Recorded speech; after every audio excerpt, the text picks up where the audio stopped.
बंगाल में तुष्टीकरण, तानाशाही और तोलेबाजी का बोलबाला है। भ्रष्टाचार को संस्थागत दर्जा मिल गया है। ये तमाम बातें कह रहे हैं जेपी नड्डा। क्या जवाब है? देखिए, ऐसा है कि मुझे समझ में नहीं आता है कि 4 साल 7 महीना के बाद बंगाल की याद आती है।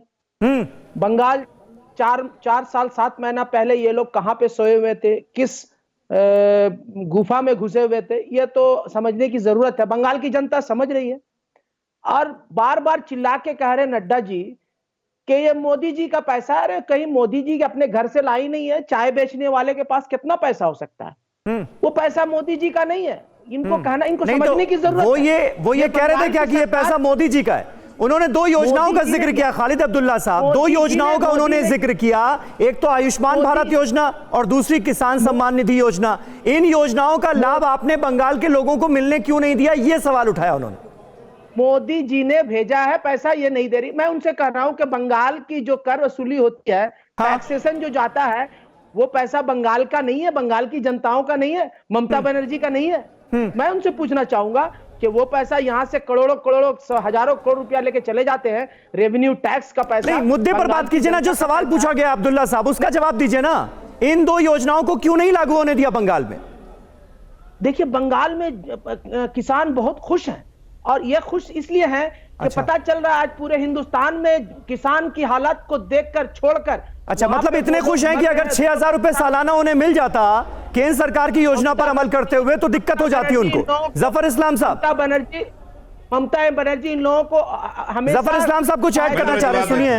और सहायता देने के वजह जफर इस्लाम साहब वो कह रहे हैं बंगाल में किसान बहुत खुश हैं, उनको जरूरत नहीं है।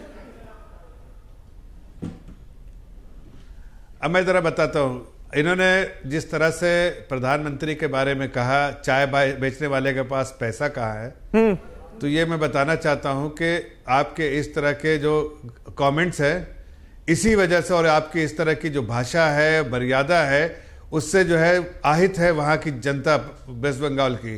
और आपको इस तरह के जो स्टेटमेंट है आपको बहुत महंगे पड़ेंगे। वैसे वहां की जनता ने मन बना लिया है। ये मोदी जी जब कहते हैं कि मोदी जी की स्कीम के बारे में, तो प्रधानमंत्री के बारे में बताया जाता है। इतनी भी आपको समझ नहीं है तो आपको प्रवक्ता बनकर नहीं आना चाहिए पुटेमसी का।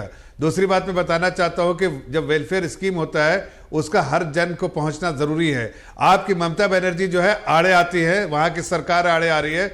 चाहे किसान सम्मान निधि स्कीम हो जिसमें 6,000 रुपये हर किसान भाई बहनों को पूरे देश के मिल रहा है, लेकिन वहां के 70 लाख किसानों को आपने लेने से इनकार किया है। दूसरी बात कि आयुष्मान भारत में 5 लाख रुपया का जो हॉस्पिटलाइजेशन है, जो अस्पताल में जाके इलाज करा सकते हैं, गरीब आदमी को आप गरीब रहने देते हैं, तकलीफ पे रहने देते हैं उसको, लेकिन आपको अस्पताल में इलाज कराने के लिए जो संसाधन का इंतजाम किया सेंट्रल गवर्नमेंट ने, उसको आप पूरा लाभ लेने देते हैं। ये दोनों जो है ना, वहां की जनता समझ रही है।